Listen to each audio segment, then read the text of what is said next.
শবে কদরের নামাজ শুরু হয়ে গেছে কিন্তু মাগরিবের মাধ্যমে। মাগরিব হয়ে গেল, মাগরিবের পরে সুন্নাত পড়েন, নফল পড়েন ধীরস্থিরতার সাথে, এবং এশার আগে বা সারা রাতের ভিতরে আর ঘুমাবেন না। এশার নামাজ জামাতের সাথে পড়েন, তারাবির নামাজ পড়েন খুব ধীরস্থিরতার সাথে, খুব আস্তে আস্তে, যতটা কোয়ালিটি মেনটেন করা যায়, যতটা সৌন্দর্য সৃষ্টি করা যায় পড়ার চেষ্টা করেন। এবং তারাবির নামাজের পরেও যথাসম্ভব একবারে ফজরের আগ পর্যন্ত দুই দুই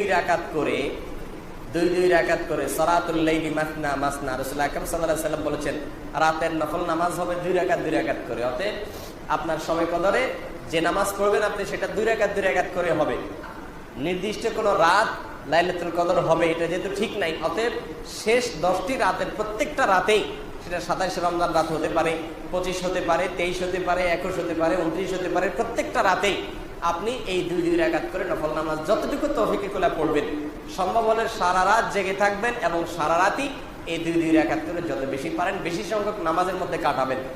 নফল নামাজ বিশেষ কোনো নিয়ত নাই, লাইলাতুল কদর নামাইতে অমুক টমুক এরকম কোনো বিশেষ নিয়ত নাই। আল্লাহু আকবার বলে নিয়ত বেঁধে আপনি তাহাজ্জুদ পড়তেছেন, এই নিয়তে বাস নিয়ত বেঁধে হাত বেঁধে এরপরে আপনি সূরা ফাতিহা পড়ে, সাথে নির্দিষ্ট কোনো সূরা নাই যে লাইলাতুল কদরে অমুক সূরা এতবার পড়তে হবে। অনেকে আপনাকে বলবে লাইলাতুল কদরে এত রাকাত, প্রথম রাকাতে সূরা ফাতিহার পরে সূরা ইখলাস এতবার, দ্বিতীয় রাকাতে অমুক সূরা এতবার। এগুলো সবগুলো মন গড়া কথাবার্তা, কোরআন এবং হাদিসের কোনো জাল হাদিসের এরকম কোনো কথাবার্তা নাই, এগুলো সম্পূর্ণ ভুয়া ভিত্তিহীন। সাধারণ মানুষ যেহেতু দিন সম্পর্কে জানে না, তাদেরকে অনেকে বিভ্রান্ত করে এসব বলে। আপনি শবে কদরের নামাজ কিভাবে পড়বেন সেটা বলছি আমরা। দুই রাকাত করে পড়বেন, যে কোনো সূরা দিয়ে পড়বেন। সূরা ফাতিহার পরে দুই রাকাত করে আপনি 10 রাকাত পড়েন, 8 রাকাত পড়েন, 6 রাকাত পড়েন, স্বাধীনতা আপনার। তবে রাকাতগুলো হবে অত্যন্ত লম্বা দৈর্ঘ্যের সাথে।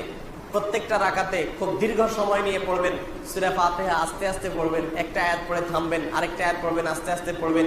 সূরা ফাতিহার পরে যত লম্বা সূরা মুখস্থ আছে আপনার সেটা পড়বেন। একবারে যদি মনের চাহিদা না মেটে তো আবার পড়েন, একই সূরা 2 বার 3 বার পড়েন, সমস্যা